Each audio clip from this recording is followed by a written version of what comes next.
pindah di Katolik gak dapet jawaban juga, sama aja gitu, debat gitu, rame gitu. Pindah lagi di Konghucu, pindah di Konghucu, pindah lagi di Buddha. Wih, aduh, apa aja yang gak saya masuki. Terakhir saya masuk ke gereja yang sesat, yang menyembah Lucifer, yang tangan disayat-sayat itu, yang ditaruh di bak. Wah, udah, saya masuki juga. Dan akhirnya terakhir guru saya tuh cuman, saya bilang gini, gak ada Tuhan itu, gak ada Pak. Gitu kan saya sering diskusi akhirnya sama guru saya kan. Bukti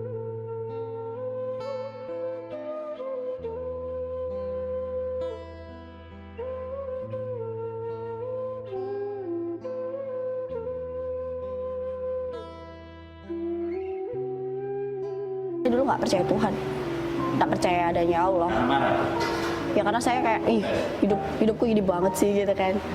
Saya nakal ya, saya dulu peminum, terus tapi ada dua hal yang nggak saya lakuin. Yang lain semua saya lakuin. Yang dua hal yang nggak saya lakuin. Yang pertama saya nggak ngedrugs, yang kedua saya nggak have sex. Yang lain udah pernah saya lakuin. Setelah itu karena prokes gitu ya? Iya, ngapain aku jadi orang baik, apa untungnya gitu kan. Setelah itu guru saya cuma bilang, enggak lu kamu nggak capek tak jadi LC gitu. Enggak, ngapain saya capek gitu. Kayak saya jadi penyanyi dan pemain keyboard, tapi itu kan di klub, setengah klub gitu, klub hiburan malam juga kan. Setelah itu kamu nggak capek gitu. Capek lah Pak, siapa yang bilang nggak capek gitu. Terus duitnya habis lagi buat minum gitu. Terus kamu ikut ke rumah saya bayar 1 juta gitu. Ngapain, saya nggak mau nemenin Anda tidur. Siapa yang mau ngajakin kamu tidur katanya kan. Setelah itu saya cuma mau ngobrol sama kamu. Ngobrol apa di sini aja kan bisa, saya bilang kayak gitu kan. Saya over juga sama diri saya, meskipun saya nakal, saya tahu batas lah. Saya nggak mau ngerusak diri saya. Beneran, saya nggak akan ngapa-ngapain kamu gitu. Iya, kalau Bapak ngapa-ngapain saya, Tuhan sendiri yang turun tangan ya gitu. Lu katanya nggak percaya Tuhan gitu. Saya cuma diem aja kan. Lu saya kenapa nyebut Tuhan ya?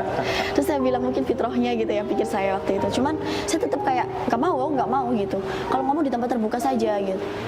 Terus beliau bilang kayak, di rumah saya ini kok lu ada istri gitu. Padahal nggak ada ternyata. Waktu itu kok sepi sih Pak, saya bilang kayak gitu. Ini Bapak penipu gitu, tak bilang kayak gitu. Terus beliau ketawa aja. Terus beliau bilang, enggak, saya nggak ngapa-ngapain kamu, saya cuma mau diskusi.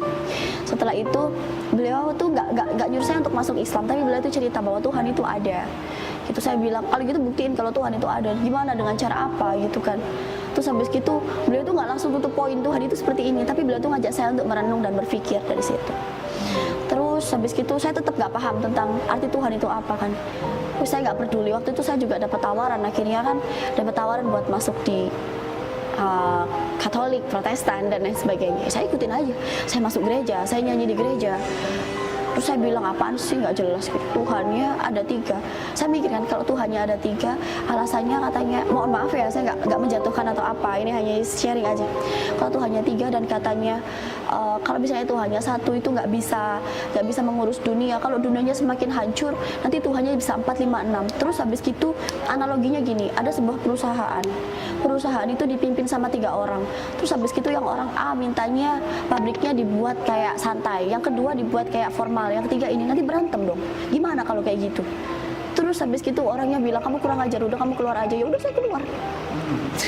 Saya keluar karena saya nggak mendapatkan jawaban, dan saya orangnya gila. Maksudnya saya nggak akan pernah berhenti nanya, kecuali orang itu bisa memberikan jawabannya benar-benar bisa memuaskan saya. Terus habis itu saya bilang, Anda kan romo, harusnya Anda bisa dong menjawab dengan entah itu secara analogi ataupun secara langsung. Terus habis itu udahlah, intinya beliau bilang, ya wes peraturannya kayak gitu, dan itu nggak boleh dibantah. Lo nggak bisa, kalau memang peraturannya seperti itu. Ini bagaimana dengan kasus babi? Kenapa ini perjanjian baru dan perjanjian lama beda? Nggak bisa kayak gitu dong. Ini padahal di sini tertulis tidak akan berubah satu kuota pun sebelum langit ini runtuh. Bagaimana ini kalau misalnya nggak ada penjelasan kok ini baru-baru pas? Saya bilang kayak gitu, saya udah emosi kan. Terus gitu saya nggak cocok, pindah lagi. Pindah gereja? Enggak, saya pindah di Katolik. Setelah pindah di Katolik gak dapet jawaban juga, sama aja gitu, debat gitu, rame gitu. Pindah lagi di Konghucu, pindah lagi di Buddha. Wih, aduh, apa aja yang nggak saya masuki. Terakhir saya masuk ke gereja yang sesat, yang menyembah Lucifer, yang tangan disayat-sayat itu, yang ditaruh di bak. Wah, udah, saya masuki juga. Dan akhirnya terakhir guru saya tuh saya bilang gini, nggak ada Tuhan itu, nggak ada Pak. Gitu kan saya sering diskusi akhirnya sama guru saya kan. Buktinya saya pergi kemana-mana, aneh-aneh semuanya, nggak bisa jawab pertanyaan saya dengan baik dan benar. Akhirnya guru saya bilang, Tuhan itu ada di hatimu. nggak akan apa namanya, saya tadi lu tuh pergi ke Surabaya bilangnya gitu. Terus habis gitu saya ini apa namanya nggak lewat jalan, saya terbang. Terus habis gitu kok bisa nyampe di sini, kok nggak ada transportasinya, saya bilang kayak gitu, nggak masuk akal, saya bilang kayak gitu kan. Terus habis gitu bilang, sama lu, dunia ini nggak akan pernah tercipta kalau misalnya nggak ada yang menciptakan. Terus habis gitu saya mikir, oh ya benar. Dari situ akhirnya saya mencoba untuk diskus sama guru saya, itu guru sekolah saya. Dan SMP saya Diskusinya juga tingkat tinggi gitu ya. saya nggak tahu, pokoknya saya intinya saya pengen kenal Tuhan. Mana Tuhan itu, saya bilang kayak gitu. Terus diskus dan lain sebagainya. Akhirnya sampai azannya saya tanyakan, kenapa itu azannya pakai bahasa Arab, kenapa gak bahasa Indonesia? Kan orang-orang kan lebih familiar bahasa Indonesia. Terus habis itu dijawabnya, ya karena nanti biar artinya enggak berubah yang seperti apa, saya bilang kayak gitu kan. Terus habis itu saya masih belum puas karena jawabannya beliau cuman biar artinya nggak berubah. Udah saya cari aja ya di buku dimanapun, saya scan aja satu-satu. Di situ akhirnya saya menemukan jawabannya, itu nggak langsung jawabannya yang 100% tapi disuruh mikir. Alhamdulillah dapet. Dan jawabannya karena bahasa Arab dan bahasa Al-Quran itu beda. Ya sudah. Tapi susah untuk mencapai itu tuh kayak ya Allah, Masya Allah. Saya dulu juga mikir kenapa saya dulu kayak sefrontal itu dan segila itu. Satu titik itu kemudian baru menyatakan berjasa atau masih pencarian lagi? Waktu itu saya bilang, saya mau masuk muslim. Jangan masuk muslim kalau cuma karena memuaskan rasa penasaran. Enggak, saya beneran mau masuk muslim, saya udah yakin, saya udah tenang. Tapi saya enggak langsung sadat, saya sholat dulu. Saya sholat dulu, saya dengerin azan dulu, saya ngaji dulu. Yang ngaji pun itu kayak baca-baca arti, terus ikut-ikut temen. Ngincipi gitu? Iya, terus teman saya kan kebetulan cowok semua. Terus saya bilang gini, woi ini gimana ya, kan aku kan di agama lain, terus di agama kalian kan katanya kita nggak boleh bersentuhan.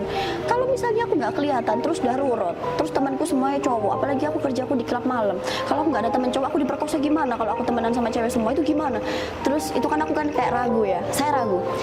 Ya gimana ya kalau misalnya saya nggak boleh? Saya tanya gitu sama teman saya, terus dijelaskan gini lu dalam Islam itu mudah bla bla bla bla, kalau misalnya darurat dan lain sebagainya itu diizinkan asal ada alasan yang logis dan lain sebagainya. Setelah itu baru saya masuk muslim, saya syahadat. Itu pun saya syahadat itu masih mikir, nanti kalau aku nggak tenang lagi gimana gitu. Setelah itu saya datang ke ustadz yang ada di mana ini, Al-Akbar. Saya bilang, Ustadz kalau misalnya saya nanti nggak tenang di Islam, saya mau keluar lagi ya, saya mau murtad. Ustadz juga harus murtad, tapi bilang kayak gitu karena Ustadz sudah menjerumuskan saya gitu. Ustadznya ketawa aja kan.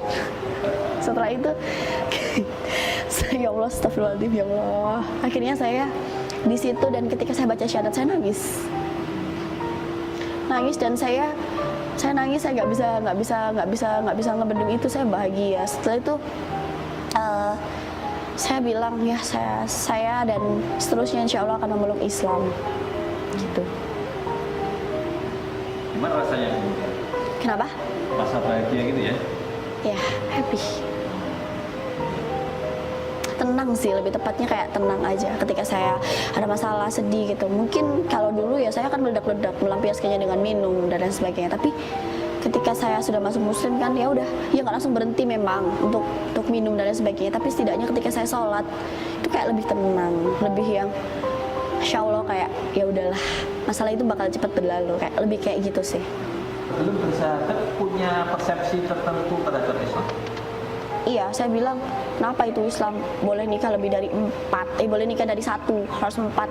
Ih, benar-benar merugikan wanita. Terus ada nikah apalah itulah, merugikan wanita banget ya. Masa habis nikah dikontrak terus ditinggal, bejat banget gitu kan. Tapi saya bilang kayak gitu, terus brengsek banget cowok-cowok Islam. Saya bilang kayak gitu kan. Terus habis gitu saya benci banget sama teman-teman Islam, dan saya selalu bilang sama teman-teman Islam, pantesan aja gitu, lu di Islam lu brengsek. Saya bilang kayak gitu kan. Terus dia cuma ketawa-ketawa aja, nggak berusaha untuk membenarkan. Setelah itu kayak sholat gitu, kenapa sih harus ada sholat gitu-gitu, kayak apa sih keuntungannya sholat gitu kan, gak penting kayak gitu-gitulah. Intinya saya tuh udah benci banget dah. Setelah itu dari situ kan akhirnya kan saya mengkaji ya di situ ya, coba saya beli Al-Quran, saya saya scan, terus habis itu saya tanya ustadz sana ustadz sini. Akhirnya dari semua itu terjawab bahwa di situ itu nikah itu ada alasannya, nggak langsung. Jadi saya akhirnya belajar sirah nabawiyahnya dulu. Dari situ akhirnya baru saya temukan jawabannya bahwa itu semua itu ada beralasan. Gitu, nggak langsung ini seperti itu sih. Alhamdulillahi Rabbil Alamin.